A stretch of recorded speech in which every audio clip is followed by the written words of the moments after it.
systematically for profit.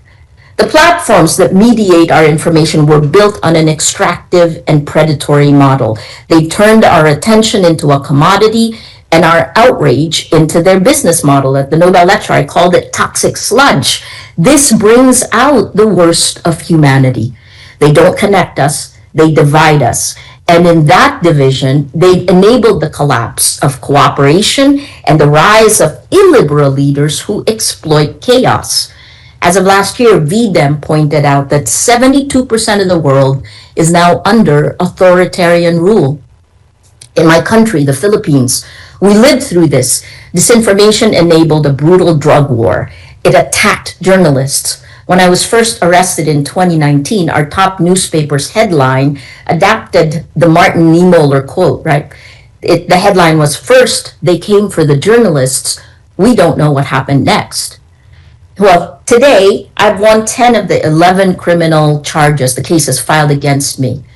I joke that the Philippines has now moved from hell to purgatory, and many of you in the West are now moving to hell.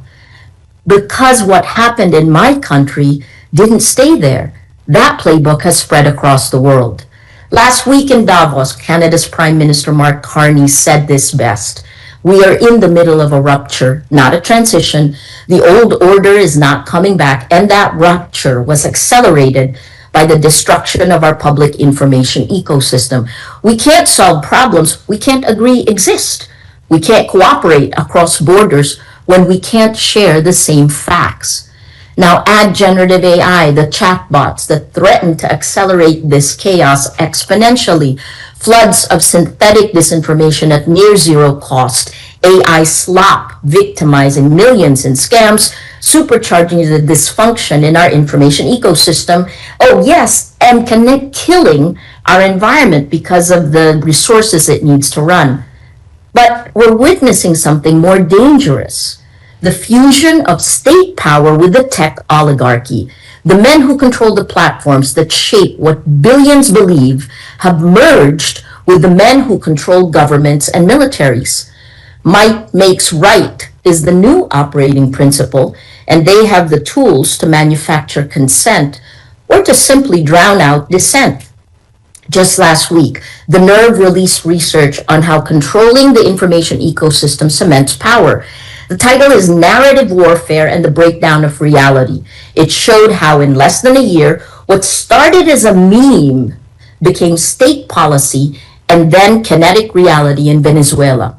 It shows a three-stage funnel. Narrative warfare fragments the shared reality, enabling the dismantling of institutions, clearing the path for corruption and kleptocracy.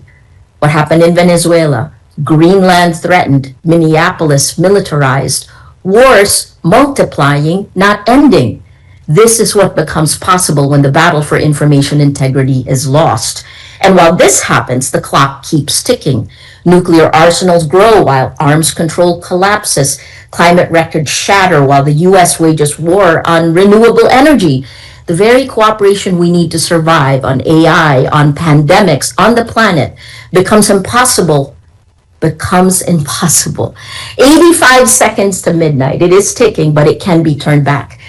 Can't leave you depressed. Now is the time to act, right? We need technology platforms redesigned around human rights, not engagement metrics. We need journalism funded as critical infrastructure. We need AI governance that prioritizes safety over speed, and we need middle powers, civil society, and citizens acting together because, as Canada pointed out, if we're not at the table, we're on the menu. Information integrity is the mother of all battles because you can't run democracy on a corrupted operating system. You can't turn back the Doomsday Clock when half the world doesn't believe these problems even exist. But each of you watching, what can you do? You can do a lot because narrative warfare targets the cellular level of a democracy. That's each of us, the citizens. We think three buckets: technology, journalism, and community.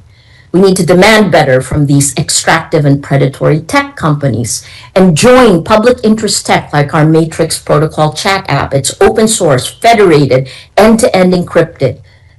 support independent journalism, and build communities of action. At the worst of times, we in Rappler turned to our communities. Our citizens demanded better. And today, the reporting of journalists in the Philippines, working with civil society, has helped put our former president, the guy who tried to put me in jail, Rodrigo Duterte, he's now in jail at The Hague, facing charges of crimes against humanity.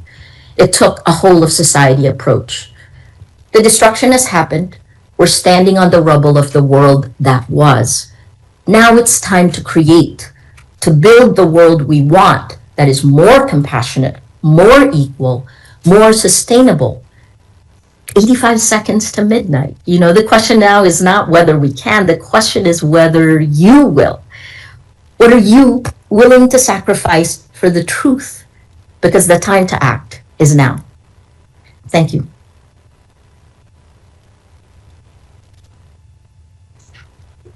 Thank you, Maria, for those powerful remarks. We'll now turn to the press for questions.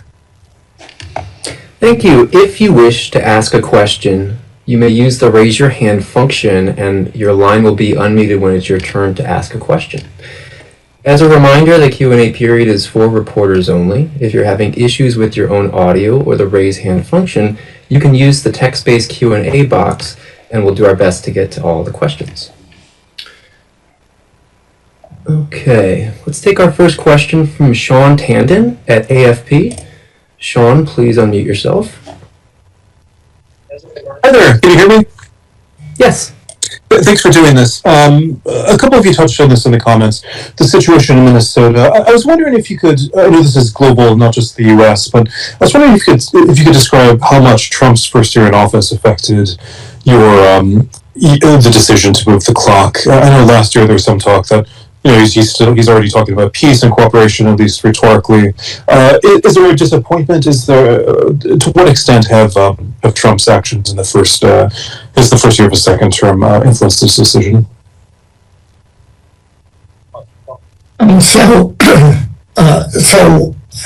As we've discussed, there are many things that go into the setting of the clock. Many different issues. We worry about climate. We worry about the nuclear threat. And of course, we also worry about mis and disinformation. And we mentioned explicitly, we worry about the rise of autocracy and, as Maria eloquently described, sort of the erosion of democracies globally. So all of these things go in. There have been some actions that have made things much worse. There have been some actions that maybe give hope. What we do is we kind of combine all of these things. We don't divide it into what has this person said or done and how does that now. We look at it holistically and then make our assessment. So it's hard to point at any one thing and say this was responsible for 1.3 seconds. Instead, we really try to capture the full sense of the world. And in our assessment, the full sense is bad. We're now jumping 4 seconds, which is a large jump, to 85 seconds, which is the closest it's been ever. So the main message is we should be worried, but there are many things that can be done that would turn back the clock. This is a fundamentally optimistic exercise. The whole point of this is there are ways to turn back the clock. We need to band together and take those actions. It's in all of our interests to do so. Great, let's take our next. Oh, sorry. Daniel, if I might add, I think in terms of specific actions that we've seen from President Trump, he's repeatedly claimed humanity, and that's rhetoric that we can get behind. The problem is that rhetoric has not matched actions at all. He is, in fact, actively frittering away half a century worth of arms control efforts to keep stability between the two largest nuclear-armed nations in the world. He's been attacking the tools and technologies that can help us manage climate change, attacking science and academia, the very people who will help us find these solutions. So obviously, actions of this administration have affected the clock, but the Doomsday Clock is about global risks And what we've seen around the world is an egregious failure in leadership. No matter the government, a shift towards neo-imperialism, an Orwellian approach to governance will only serve to push the clock towards midnight. Great, and just taking a question that seems like a good follow-up in the Q&A box, how would the Trump administration actually go about negotiating a new deal with Russia to maintain current nuclear limits or further reduce both countries' nuclear weapons? John? Sure. So I don't want to make it sound like this is simple, but this is a piece of low-hanging fruit that the Trump administration should have seized months ago. Vladimir Putin, president of Russia, said that it would be a good idea for the United States and Russia to extend the limits under New START, which would allow each country no more than 1,550 nuclear weapons. Trump at the time says, sounds like a good idea. And then there was no staff work. There was nobody tasked to actually go and talk to the Russians about this. When Vladimir Putin and Trump met in Alaska, it didn't even come up. So, to be frank, they could agree tomorrow. They could pick up the phone and say, let's just agree politically, we will keep this number and we will exchange data every 6 months as we did under the New START treaty until Russia stopped complying in 2023 to give our intelligence communities the means to verify that information. That would be a basic requirement to move this in the right direction, and it could be done today. Then there are people in the United States government, some of whom haven't been fired, who know how to negotiate these agreements, who know how to verify these agreements, and they should be sent to tasked to work with the Russians every single day until we come up with a new text. It could be at 1,500 weapons, could be at 1,200 weapons, could be at 1,700 weapons, but there needs to be some predictability in how many weapons the United States and Russia will deploy, and then to begin to engage China on the same thing. The reality is, under multiple administrations before Trump, this was the daily work of government and national security, and under Donald Trump, it has ceased. There are no smart people dedicated to protecting the United States working this problem, engaged with our adversaries to try to reduce this danger. And that's what has to change. Great, let's take our next question from the Q&A box. How big of a concern are nuclear weapons in space and a military space race? Steve, you want to take that one? Yes, well, I do think this is a serious concern. And there's rapid technological change in space. The U.S. is now launching more satellites every week than we launched every year 20 years ago. Some of those satellites, like Starlink, are being used to support military operations, such as operations in Ukraine. Russia and China have taken notice of that and have talked about how they might disable those satellites as the first act or an early act of war. And because there are so many Starlink satellites, perhaps one of the only ways to disable the whole constellation would be with a nuclear explosion. These concerns also relate to Golden Dome and President Trump's plan to put interceptors in space.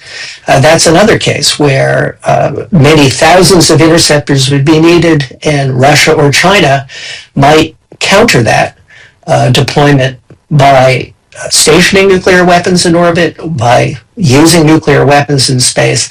So I do think this is a serious concern that has to be confronted.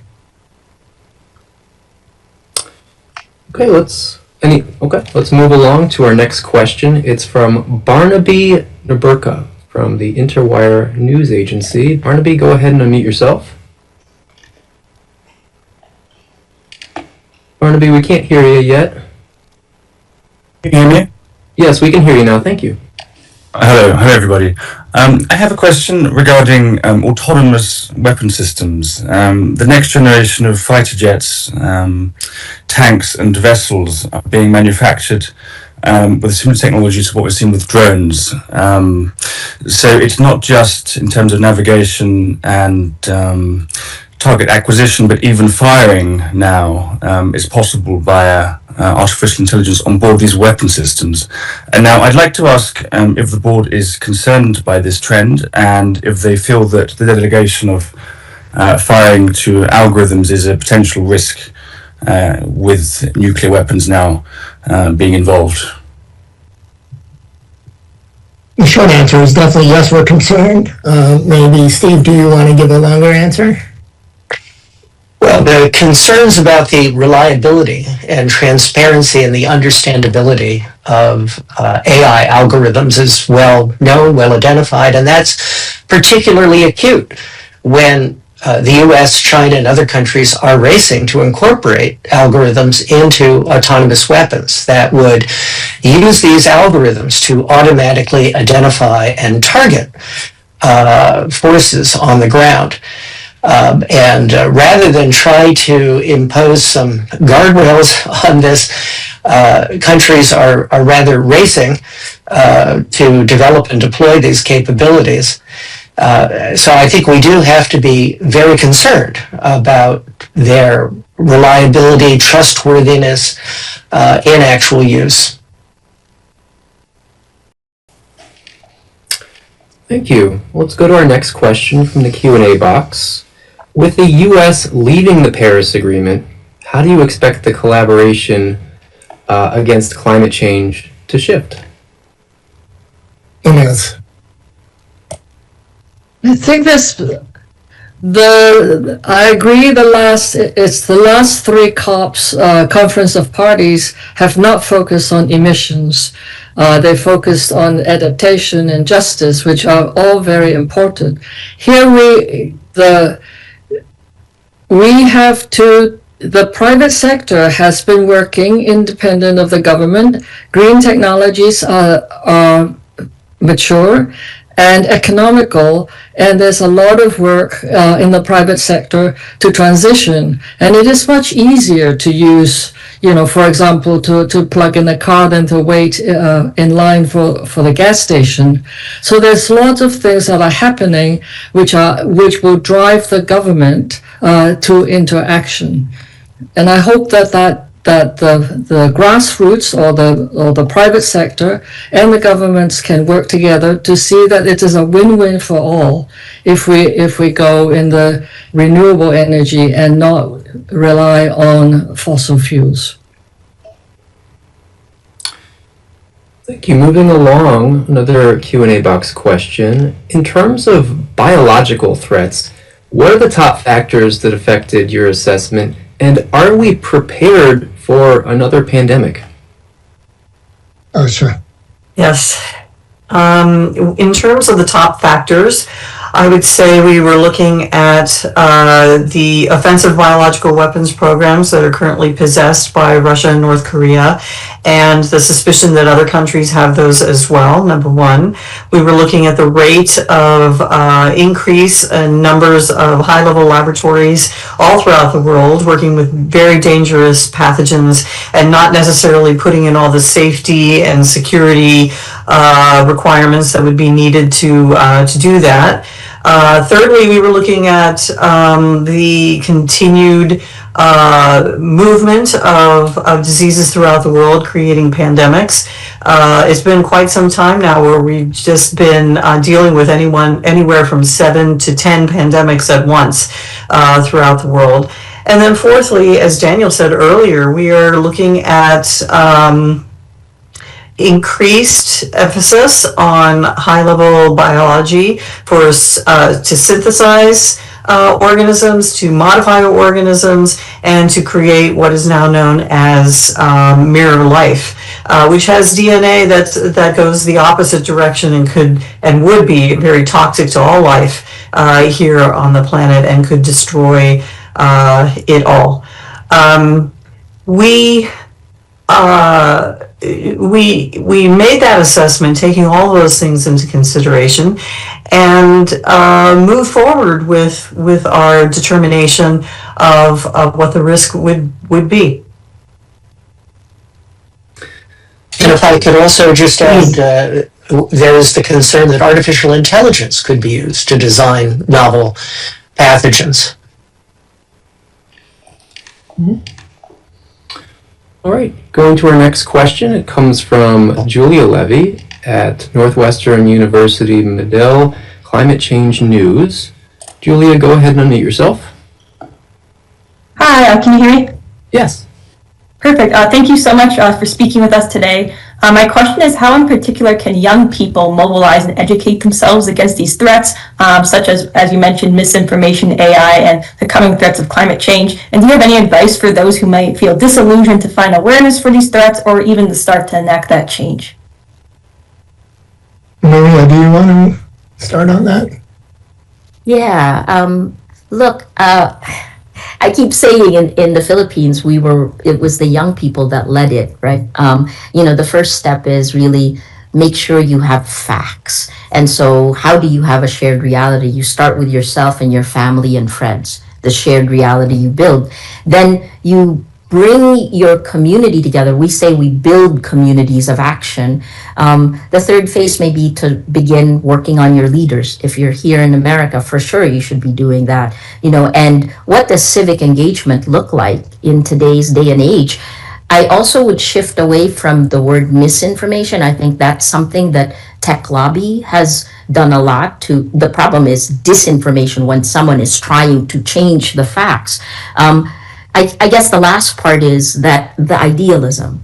That's incredibly important at this point in time because this is a moment to create. And I think that's also incredibly empowering for young people. I want to echo that last point that Maria made, which is this is a very complicated range of threats. But what that means is that there are many different ways to have impact. And the question of how you engage with these threats on a personal level, that's a deeply personal question. And it depends on your skills and your interests. And if you're an artist, you can make art that is related to this, or scientists can work on the threats and find ways to mitigate, or whatever it is you do, try to bring this on board. These threats impact us all. And find ways, carrying that forward and turning that into action is exactly what we need. And it's sort of this next generation especially, it's their creativity and their passion that's going to help address these threats and carry us through our future. Great. Let's take another question from the Q&A box. Given the current dangerous directions we're on, where can we see a sign of hope that the clock can be turned back? Are there any practical examples of specific projects that could reverse the pattern if implemented? Positive notes, anything like that? Alex, please. Yeah, I think these problems can seem overwhelming if you simply focus on the volume, the scale, the interconnected nature of all these threats. But I think the thing to remember is these are human-caused existential threats. We created these problems, and thus we have the ability to fix them. And it can't be done all at once. There's no single elegant solution for any of the problems that we're facing, but these problems are solvable. So like Maria and Daniel said, simply availing yourself of the information, re-entering this conversation that, quite frankly, I think a lot of people have been happy to keep the public out of. Is re-enter, get information about these threats, talk with your communities, with your civic groups, with your friends, with your families, ask your elected leaders at every level what they're doing about these issues. Every time we've been able to turn back the hands of the clock, it's been because we had scientists and experts working to find solutions and a public that was demanding action, a public that demanded to see these tools, technologies applied for helping humanity, not harming it. So whether it's getting back to the table on arms control agreements, demanding that our leaders go to the negotiating table, demanding that we take the steps to push back against climate change and extreme weather, something many people around the US at least are experiencing today. These are all things that we can continue to work on, but they won't go away just by ignoring them. And there's no doubt that the scale of problems that people face on a day-to-day level can be consuming. But if we get these problems wrong, nothing else will matter. So we need people to incorporate this into the challenges that we're facing, but together we can make a difference. Yeah. I think there are many success stories on every single one, but one of the things we need to realize is that our public information ecosystem will not give it to you. You have to actively create your shared reality so you find the facts. So you heard from the scientists here and the experts of the Bulletin of Atomic Scientists, but beyond that, once you have the shared reality, then you can act together. That's important for any democracy, right? And I'll use us as an example in the Philippines. By all intents and purposes, I should probably be in jail, right? Rappler should have been shut down. Our lawyers told us in 2016 we were crazy to keep doing our jobs, but we did. I think the last part we haven't really mentioned is values, right? Remember the shared values we have that brought us all together, that created this peaceful world. And then you move forward on that. So look, our shared reality in the Philippines, right? We now have the man who had brutally killed maybe tens of thousands of people. He was arrested in March last year. Rodrigo Duterte is in jail at The Hague waiting for a trial for crimes against humanity. And that is journalists working with civil society. Thank you, everybody. We probably have time for just one final question before we go to closing remarks from our speakers. Let's take this from the Q&A box. Today is actually National Day of Remembrance for Downwinders in the United States and the 75th anniversary of the first atmospheric nuclear test at the Nevada test site. And last year, the Trump administration floated the idea of restarting nuclear testing. What effect would that decision have on the Doomsday Clock? John. So we don't get into the business of predicting if the government does this or if that person does that, then the clock will change this much. We obviously had factored in the statements by President Trump that he was thinking about restarting nuclear testing, and then the confusion that was created. There's no doubt from my point of view as an expert that any country restarting nuclear tests would be incredibly damaging, both to the planet. We stopped testing nuclear weapons because it produces a highly radioactive contaminated material, but also because it would be a serious negative impact on global stability and security. If the United States were to resume nuclear testing, Russia and China would rapidly follow suit. They would be able to make much more progress in modernizing their nuclear weapons than the United States ever could, because our weapons and our testing program actually is much more advanced when we shut it down in 1991. And so from a U.S. point of view, it would be a loss in security, but it would also normalize nuclear weapons, nuclear testing, and nuclear threats even more than they have been. And that can only be a step in a negative direction. There is no world that is better off when major countries are exploding nuclear weapons and hinting that these things are usable and that we're prepared to use them. That's just the basic requirement. You don't need to be a member of the Science and Security Board to recognize that as a negative development. Okay. That's all the time we have for questions, and we're going to go next to closing remarks from our speakers. So thank you all for your questions. I'd like to give my colleagues a chance for brief closing statements. Alex, why don't you go first? Thanks, Daniel. First, thanks so much to the people around the world that read and support the Bulletin. I'm glad so many people are watching today, and I hope your interest will extend to reading the Bulletin. And for 80 years, we've been connecting the world's leading experts on existential risk directly to the public and to policymakers, including by outlining our relative level of risk via the Doomsday Clock. But it's important to remember that the clock does not predict the future. It illuminates our current reality. The clock has turned back before, and it can again. People around the world, as I said, must demand their leaders combat the risks that threaten us all, or perhaps find leaders that will. For hope and inspiration, look to the brave civil servants, service members, journalists, experts, advocates, artists, citizens that continue to fight every day for a better future. We and they know our current trajectory is unsustainable. While these challenges can seem overwhelming, everyone watching today, everyone around the world has agency. No one can do everything, but everyone can do something. With 85 seconds left to midnight, we have to come together and we have to push for change. Thank you. Thanks, Alex. Steve? The pace of technological change is accelerating in artificial intelligence, autonomous weapons, biotechnology, and in space. Companies and countries are engaged in a headlong race for dominance. Citizens need to demand that their governments do more and cooperate to identify and mitigate the risks of disruptive emerging technologies. Thanks, Steve. Inez?